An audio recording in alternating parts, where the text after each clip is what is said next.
നമസ്കാരം, എല്ലാ പ്രേക്ഷകർക്കും വൈറൽ ചായയുടെ രണ്ടാം എപ്പിസോഡിലേക്ക് സ്വാഗതം. നമ്മൾ ആദ്യം പോകുന്നത് രാജമൗലിക്കെതിരെ വന്ന കേസിന്റെ വിശദാംശങ്ങൾക്കെതിരെയാണ്.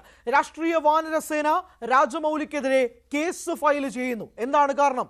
വാരണാസി പോലൊരു മെഗാ ഇവന്റിൽ, ടൈറ്റിൽ ലോഞ്ച് ഇവന്റിൽ ഭഗവാൻ ഹനുമാനെ പരസ്യമായി പൊതുവേദിയിൽ വെച്ച് സംവിധായകനായ രാജമൗലി അപമാനിച്ചു എന്നുള്ളതാണ് രാഷ്ട്രീയ വാനരസേന മുന്നോട്ട് വെക്കുന്ന പ്രധാനപ്പെട്ട കാരണം. അതിലവർ ഹൈദരാബാദിലെ സരൂർ നഗർ പോലീസ് സ്റ്റേഷനിൽ കംപ്ലൈന്റ് ഫയൽ ചെയ്യുന്ന ഒരു സാഹചര്യം കൂടി ഉണ്ടാകുന്നു. ഇനി എന്താണ് രാഷ്ട്രീയ വാനരസേന മുന്നോട്ട് വെക്കുന്ന ആവശ്യം? പോലീസിനോട് അവർ പറയുന്നത് പൊതുവേദിയിൽ വെച്ച് ഹനുമാൻ ഭഗവാനെ കൃത്യമായ രീതിയിൽ അധിക്ഷേപിക്കുകയും ആക്ഷേപിക്കുന്ന രീതിയിലേക്ക് സംവിധായകൻ രാജമൗലിയുടെ വാക്കുകൾ കൊണ്ടു, അത് ഹിന്ദുക്കൾക്ക് വ്രണപ്പെട്ടു എന്നുള്ളതാണ് രാഷ്ട്രീയ വാനരസേന മുന്നോട്ട് വെക്കുന്ന കാര്യം. ഇനി എന്താണ് അവർക്ക് വേണ്ടത്? രാജമൗലിക്കെതിരെ കേസ് ഫയൽ ചെയ്യണം. മാത്രമല്ല, ശക്തമായ രീതിയിൽ തന്നെ പോലീസ് കേസ് ചാർജ് ചെയ്യണം.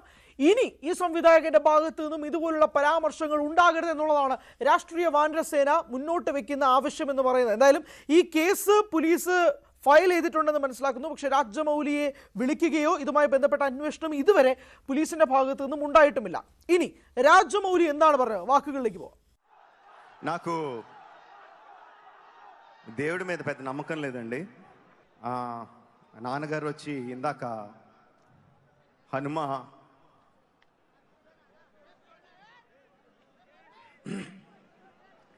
వెనకాల ఉంటాడు, గుండె తట్టి నడిపిస్తాడు అని చెప్పారు. ఇలా అయిన వెంటనే కోపం వచ్చింది, ఇదేనా నడిపించేది అని. രാജമൗലി എന്ന സംവിധായകൻ ഒരു ഏത്തിയിസ്റ്റ് ആണ്. അതായത് അദ്ദേഹം ദൈവത്തിൽ വിശ്വസിക്കുന്നില്ല എന്നുള്ളത് രാജമൗലി പലകുറി പല ആവർത്തി എല്ലാ രീതിയിലും സമൂഹ മാധ്യമങ്ങളിലും അഭിമുഖങ്ങളിലും എല്ലാം തുറന്നു പറഞ്ഞിട്ടുണ്ട്. അതൊരു വ്യക്തിയുടെ സ്വാതന്ത്ര്യമാണ്, ഒരാൾക്ക് ദൈവവിശ്വാസിയാകാം അല്ലാതെയാകാം.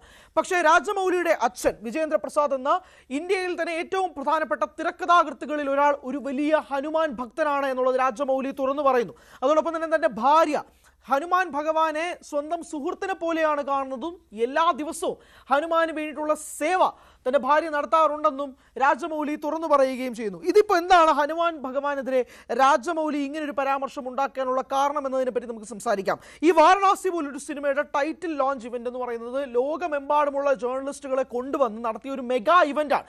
ഇന്ത്യൻ സിനിമയിലെ തന്നെ ഏറ്റവും പ്രധാനപ്പെട്ട ഇവന്റുകളിൽ ഒന്നായിട്ടാണ് ആ സിനിമയുടെ ഇവന്റ് മാറിയത്. ഏകദേശം 8 കോടിയോളം രൂപയാണ് ആ സ്റ്റേജിനും ആ ഒരു സ്ക്രീനിന് മാത്രമായി, ഒരു ബ്രഹ്മാണ്ഡ സ്ക്രീൻ അവർ ഒരുക്കിയിരുന്നു. ആ സ്ക്രീനിന് മാത്രമായിട്ട് ചെലവാക്കിയ തുക എന്ന് പറയുന്നത് 8 കോടി രൂപയോളമാണ്. അങ്ങനെ ലോകമൊട്ടാകെയുള്ള ജേർണലിസ്റ്റുകളും ലോകവും ഉറ്റുനോക്കുന്ന ഇവന്റ്, ജിയോ ഹോട്ട്സ്റ്റാർ പോലൊരു OTT പ്ലാറ്റ്ഫോമിൽ ലൈവായിട്ട് സ്ട്രീം ചെയ്യുന്ന ഇവന്റിലേക്ക് വാരണാസിയുടെ ടൈറ്റിൽ റിവീലിംഗ് വീഡിയോ രാജമൗലി 3 വട്ടം, ഒന്നല്ല രണ്ടല്ല 3 വട്ടം അവരുടെ സ്ക്രീനിൽ ഡിസ്പ്ലേ ചെയ്യാൻ വേണ്ടി ശ്രമിച്ചപ്പോൾ അവിടുത്തെ ഹ്യൂജ് പവർ കാരണം, അതായത് ആ വീഡിയോ ഹോൾഡ് ചെയ്യാൻ അതിൻ്റെ സ്ക്രീനിന് സാധിക്കാത്തത് കൊണ്ട് മാത്രം ആ വീഡിയോ പ്ലേ ചെയ്യാൻ 3 വട്ടം കഴിഞ്ഞില്ല. സംവിധായകനായ രാജമൗലി ഫ്രസ്ട്രേറ്റഡ് ആകുന്നു. സ്റ്റേജിൽ വെച്ച് തന്നെ 3 വട്ടം വീഡിയോയിലേക്ക് പോകാമെന്ന് പറയുമ്പോൾ പോലും പ്ലേ ചെയ്യപ്പെടുന്ന വീഡിയോ പിക്സൽ ഇഷ്യൂസും മറ്റ് ടെക്നിക്കൽ ഇഷ്യൂസും കാരണം അത് പ്ലേ ആവാതെ വരുന്നൊരു സാഹചര്യം വരുമ്പോൾ ഫ്രസ്ട്രേറ്റഡ് ആവുന്ന രാജമൗലി പറയുകയാണ്, തൻ്റെ അച്ഛൻ വന്ന് പറഞ്ഞു ഹനുമാൻ ഭഗവാൻ എല്ലാം നോക്കിക്കോളും എന്നുള്ളത്. അപ്പോൾ രാജമൗലി പറയുന്ന മറുപടി, ഇങ്ങനെയാണോ ഹനുമാൻ ഭഗവാൻ എന്നെ സംരക്ഷിക്കാൻ പോകുന്നത് എന്നൊരു ചോദ്യവും കൂടി ചോദിച്ചിരുന്നു. ഞാൻ ദൈവത്തിൽ വിശ്വസിക്കുന്നില്ല, എൻ്റെ ഭാര്യ പക്ഷെ വളരെയധികം ദൈവവിശ്വാസിയാണ്. എൻ്റെ ഭാര്യയോടും ഞാൻ ചോദിക്കുന്നു, ഇങ്ങനെയാണോ ഭഗവാൻ ഹനുമാൻ എന്നെ സംരക്ഷിക്കാൻ പോകുന്നത്, എന്നെ രക്ഷിക്കാൻ പോകുന്നത്, എൻ്റെ കൂടെ നിൽക്കാൻ പോകുന്നത് എന്നുള്ളതാണ് രാജമൗലി മുന്നോട്ട് വെച്ച ചോദ്യം. അതിനുശേഷം ഈ പരാമർശങ്ങളൊക്കെ കഴിഞ്ഞതിന് പിന്നാലെ വീഡിയോ പ്ലേ ചെയ്യുന്ന ഒരു സാഹചര്യം ഉണ്ടായി. ടെക്നിക്കൽ ഇഷ്യൂസ് എല്ലാം പരിഹരിച്ചുകൊണ്ടാണ് ആ വീഡിയോ പ്ലേ ചെയ്യപ്പെടുന്ന ഒരു സാഹചര്യം ഉണ്ടായത്. പക്ഷേ ദ പോയിന്റ് എന്ന് പറയുന്നത്, ഈ പരാമർശത്തിന് ശേഷവും ഈ ഇവന്റ് കണ്ടിന്യൂ ചെയ്തു. വളരെ ഗംഭീരമായ ഒരു ഇവന്റ് തന്നെയായിരുന്നു. അത് അവസാനിക്കുകയും ചെയ്ത പശ്ചാത്തലത്തിലാണ് രാജമൗലിയുടെ ഈ വാക്കുകൾ, രാജമൗലി സോഷ്യൽ മീഡിയയിലൂടെ ഈ വാക്കുകൾ കത്തിപ്പടർന്ന ഒരു സാഹചര്യം ഉണ്ടായതിനു ശേഷം ഇപ്പോൾ രാഷ്ട്രീയ വാനരസേന ഈ കേസുമായിട്ട് മുന്നോട്ട് പോകുന്ന പശ്ചാത്തലത്തിൽ ഉണ്ടാകുന്നത്. ഹൈദരാബാദിലെ സരൂർ നഗർ പോലീസ് സ്റ്റേഷനിലാണ് അവർ ആ കേസ് ഫയൽ ചെയ്തിരിക്കുന്നത്. പോലീസ് ഇതുവരെ ഈ കേസുമായിട്ട് മുന്നോട്ട് പോവുകയോ രാജമൗലിയെ വിളിക്കുകയോ ഇതുമായി ബന്ധപ്പെട്ട അന്വേഷണം നടത്തുകയോ ചെയ്തിട്ടില്ല. പക്ഷെ അവർ കേസ് ഫയൽ ചെയ്തിട്ടുണ്ട് എന്നുള്ളതാണ് ഇതിൻ്റെ ഏറ്റവും പ്രധാനപ്പെട്ട റിപ്പോർട്ടുകളിൽ ഒന്ന്. ഇനി സംവിധായകൻ രാജമൗലി ഹിന്ദുക്കളുടെ വിശ്വാസത്തെ വ്രണപ്പെടുത്തുന്ന രീതിയിലേക്കുള്ള പരാമർശങ്ങൾ അവസാനിപ്പിക്കണം എന്നുള്ളതാണ് രാഷ്ട്രീയ വാനരസേന മുന്നോട്ട് വയ്ക്കുന്ന ആവശ്യങ്ങളിൽ ഏറ്റവും പ്രധാനപ്പെട്ടതായി നിലനിൽക്കുന്നത്. അങ്ങനെ രാജമൗലി എന്ന സംവിധായകന് നേരെ കേസ് വരുന്നു. ഭഗവാൻ ഹനുമാനെ അപമാനിച്ചു എന്നുള്ള കേസിൽ നിലവിൽ നിൽക്കുന്ന സാഹചര്യത്തിൽ എങ്ങനെയാണ് ഈ കേസുമായിട്ട് മുന്നോട്ട് പോകുന്നൊരു പശ്ചാത്തലം, എന്തായിരിക്കാം ഈ കേസിൻ്റെ തുടർ നടപടികൾ എന്നത് കാത്തിരുന്ന് കാണാം. സ്വന്തം കാമുകന്റെയോ കാമുകിയുടെയോ പിറന്നാൾ ദിനത്തിൽ അവർക്ക് സർപ്രൈസ് ചെയ്യാൻ വേണ്ടിയിട്ട് നിങ്ങൾ ഏതറ്റം വരെ പോകാം? ചിലപ്പോൾ മതിൽ ചാടി അവരുടെ വീട്ടിലേക്ക് പോയി ചിലപ്പോൾ ഒരു സർപ്രൈസ് വിസിറ്റ് ഒക്കെ നടത്താം അല്ലേ? ചിലരെന്താ ചെയ്യുന്നത്, ഈ ചോരയിലൊക്കെ കത്തെഴുതുന്ന പരിപാടിയൊക്കെ പണ്ട് നാൾ തൊട്ടേ ഉണ്ടായിരുന്നതാണ്. അതൊക്കെ ഇപ്പോഴും ആവർത്തിക്കുന്നുണ്ടോ എന്നൊന്നും എനിക്കറിയത്തില്ല.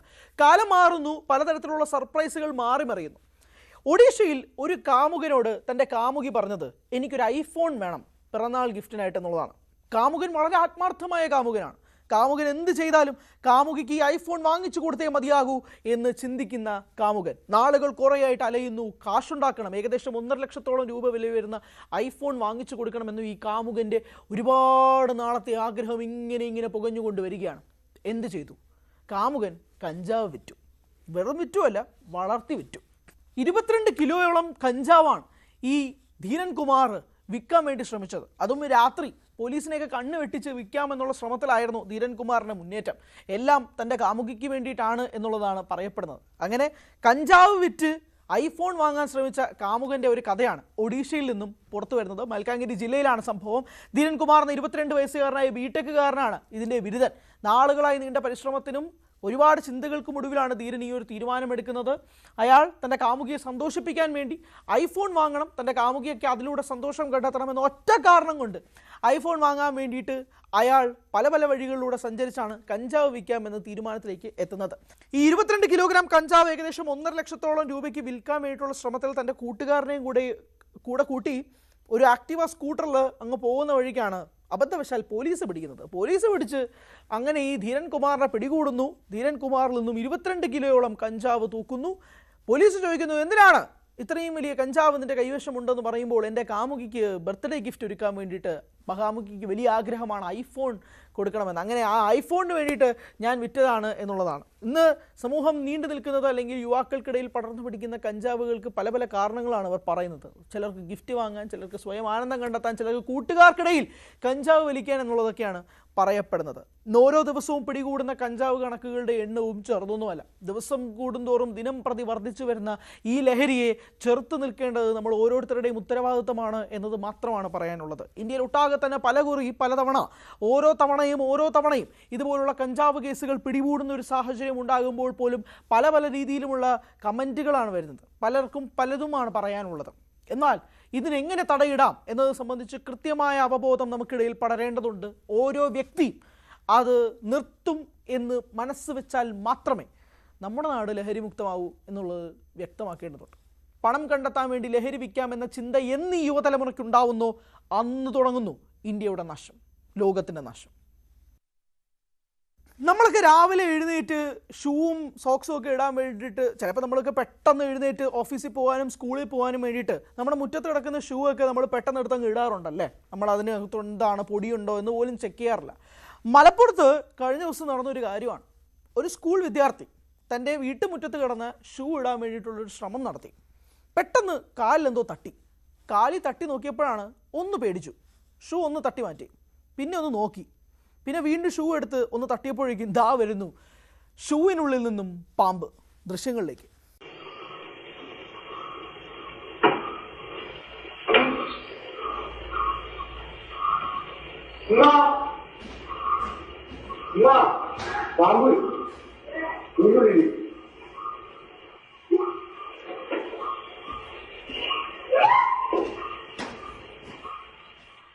എന്തായാലും മലപ്പുറം കൊണ്ടോട്ടിയിലാണ് ഈ സംഭവം നടക്കുന്നത്. എൻ്റെ വല്ല ഷൂവിലുമാണെങ്കിൽ ഞാൻ സത്യം പറഞ്ഞാൽ ഓടിയേനെ, ആ വഴിക്ക് ഓടിയേനെ, ആ ഏരിയയിലെ പിന്നെ ഉണ്ടാവൂലായിരുന്നു.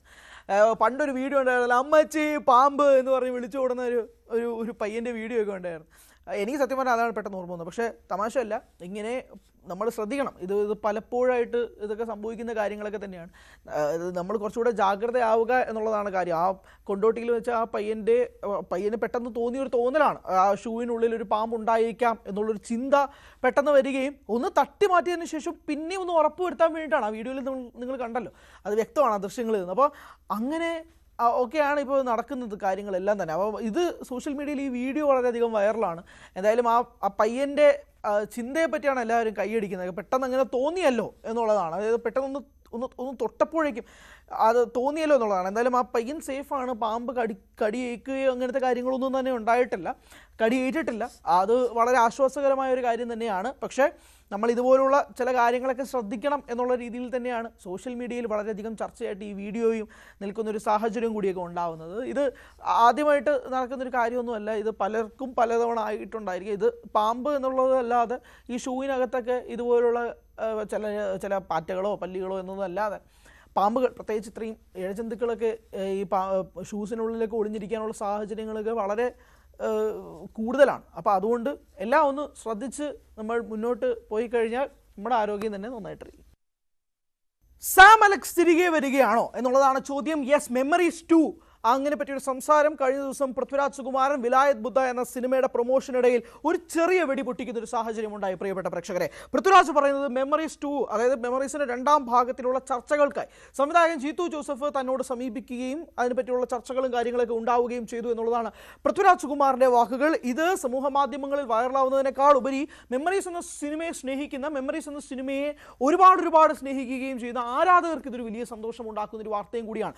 2013 റിലീസായ മെമ്മറീസ് 12 വർഷങ്ങൾക്ക് ശേഷം അങ്ങനെ വീണ്ടും ഒരു ലൈം ലൈറ്റ് ചർച്ചകളിലേക്കൊക്കെ വരുമ്പോൾ സ്വാഭാവികമായും സാം അലക്സ് ആരാധകർ വളരെയധികം സന്തോഷത്തിലാണ്.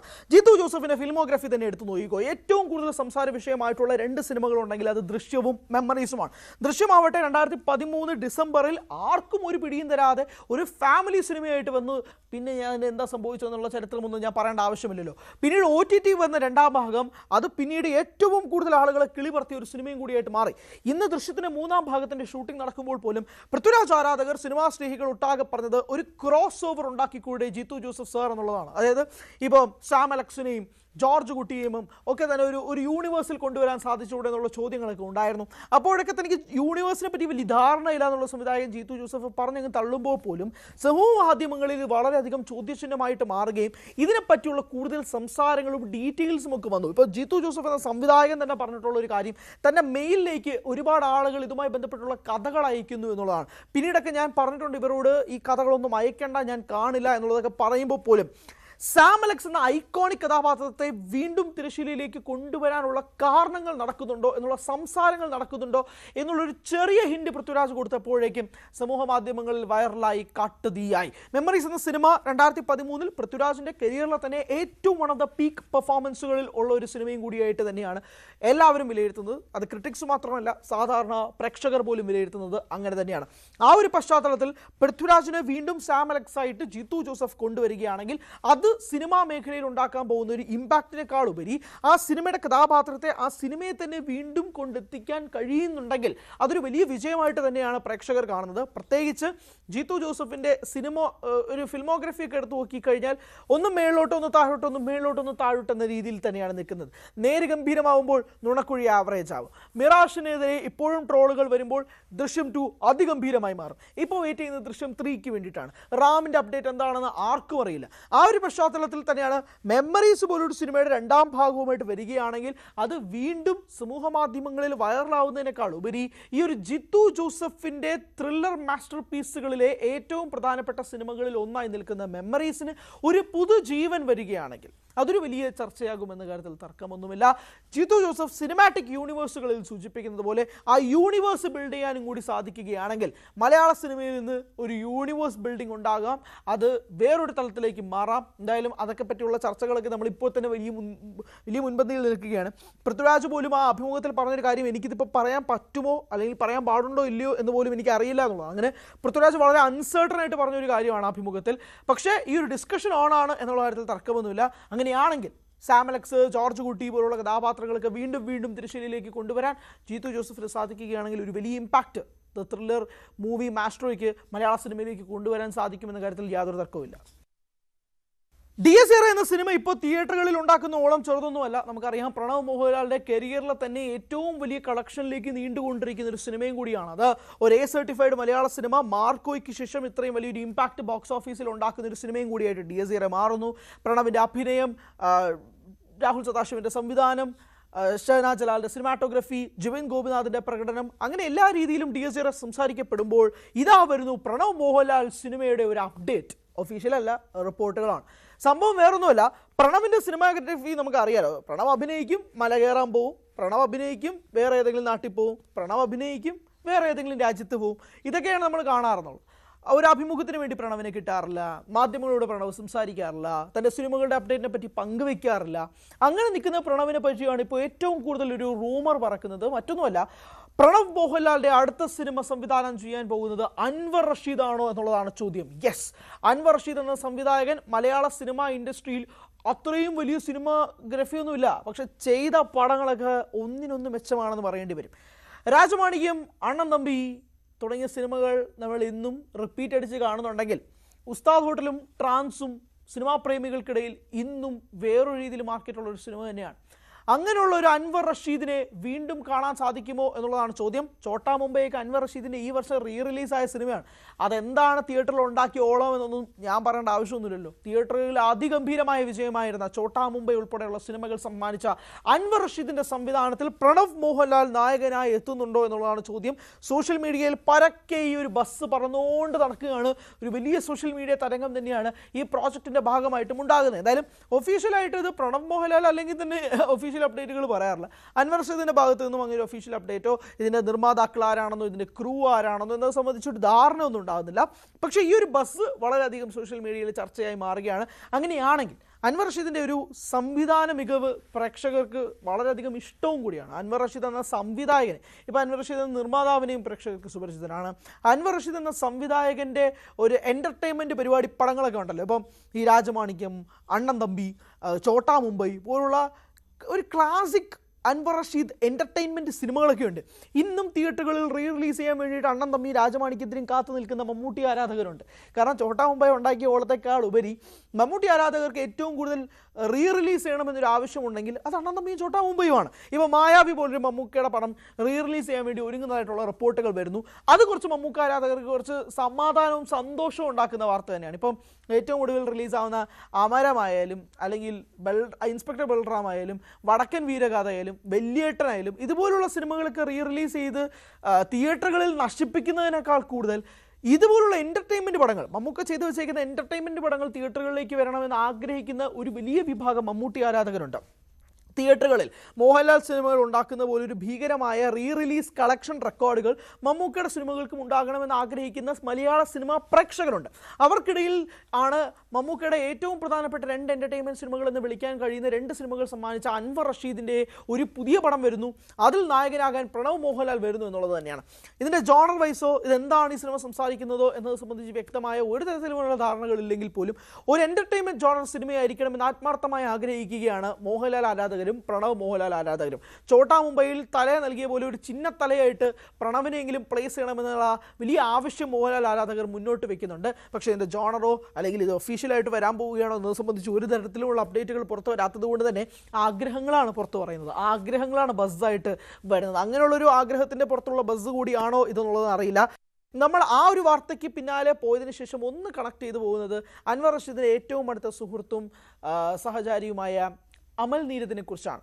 കഴിഞ്ഞ ദിവസം നവംബർ 17 ആയിരുന്നു അല്ലേ, 8 വർഷങ്ങൾക്ക് മുമ്പ് നവംബർ 17, 2017 അമൽ നീരദ് ഒരു പോസ്റ്റ് ഇട്ടിരുന്നു. മലയാള സിനിമാ ലോകം ഒന്നാകെ പിടിച്ചു കുലുക്കിയ, ഇത്രയധികം ആവേശത്തിലൊരു മലയാള സിനിമാ ഇൻഡസ്ട്രി സമൂഹ മാധ്യമത്തിൽ മാറിയ ഒരു ദിവസം ഉണ്ടായിട്ടില്ല നാളിതുവരെ. അത്രയും വലിയൊരു അപ്ഡേറ്റ് ആയിരുന്നു അമൽ നീരദ് വന്ന് പൊട്ടിച്ചിട്ട് പോയത്. എന്താ അപ്ഡേറ്റ് എന്നല്ലേ, ബിഗ് ബിയുടെ 2ാം ഭാഗമായ ബിലാൽ. മലയാള സിനിമാ മേഖലയിലെ താരങ്ങൾ എല്ലാവരും റീഷെയർ ചെയ്യുകയും പോസ്റ്റ് ചെയ്യുകയും അവരുടെ സന്തോഷം വാനോളം പ്രകടിപ്പിക്കുകയും ചെയ്ത ഒരു അനൗൺസ്മെൻറ്റ് പോസ്റ്റ് തന്നെയായിരുന്നു അത് സംഭവിച്ചിട്ട് 8 വർഷമായി. പക്ഷേ ബിലാൽ മാത്രം വന്നില്ല. അതെന്താണെന്ന് ആർക്കും അറിയില്ല.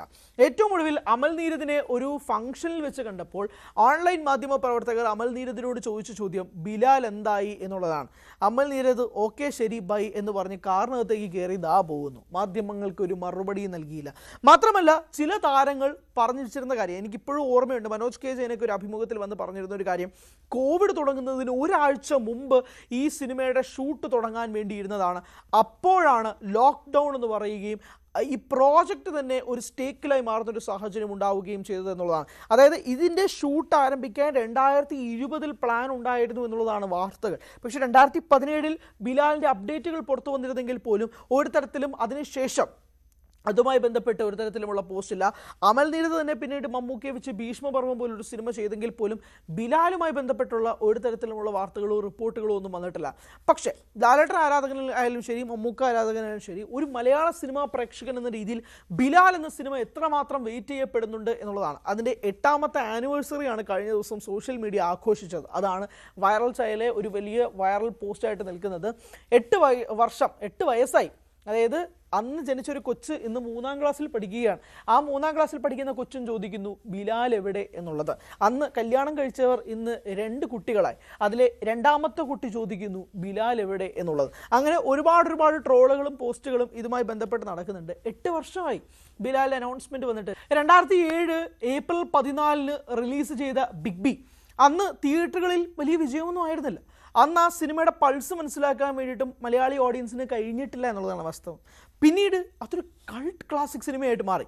ഇന്നും ബിലാൽ വരുന്ന ഇൻട്രൊഡക്ഷൻ സീൻസ് ആയിക്കോട്ടെ, അല്ലെങ്കിൽ മേരി ടീച്ചറിൻ്റെ രംഗങ്ങളായിക്കോട്ടെ, ബാല, മനോജ് കെ ജയൻ ഇവരുടെയൊക്കെ രംഗങ്ങളായിക്കോട്ടെ, ഇതെല്ലാം ഉണ്ടാക്കിയെടുക്കുന്നൊരു ഇമ്പാക്റ്റ് ഉണ്ട്. വിജയരാഘവൻ ആ 4 ബ്രദേഴ്സിനെ പറ്റി ഒരു ഇൻട്രൊഡക്ഷൻ പശുപതിയോട് പറയുന്നൊരു സീനുണ്ട്. അങ്ങനെ ഈ സിനിമയിലെ ഓരോ രംഗങ്ങളും ഇന്ന് ചർച്ചാ വിഷയമാകുമ്പോൾ അന്ന് വലിയ വിജയമായിരുന്നില്ല. പക്ഷെ ബിലാലിൻ്റെ അനൗൺസ്മെൻറ്റ് വന്നപ്പോൾ സമൂഹ മാധ്യമങ്ങളിലൊട്ടാകെ തന്നെ വൈറലായിരുന്നു. ആ ഒരു കാത്തിരിപ്പ് വീണ്ടും നീണ്ടുകൊണ്ടിരിക്കുകയാണ്. അത് വീണ്ടും മാറിക്കൊണ്ടിരിക്കുകയാണ്. അങ്ങനെ ബിലാൽ സ്ലോ മോഷനിൽ നടക്കുമ്പോൾ ബിലാലിൻ്റെ 2ാം ഭാഗം, അതായത് ബിലാൽ തന്നെ വളരെ സ്ലോ മോഷനിലാണ് വരുന്നത്. പക്ഷേ എത്ര സ്ലോയിൽ വന്നാലും ഒന്ന് വന്നാൽ മതി എന്നുള്ള പ്രാർത്ഥനയിൽ വൈറൽ ചായയുടെ 2ാമത്തെ എപ്പിസോഡ് പൂർത്തിയാകുന്നു. നാളെ വീണ്ടും കാണാം. Good bye.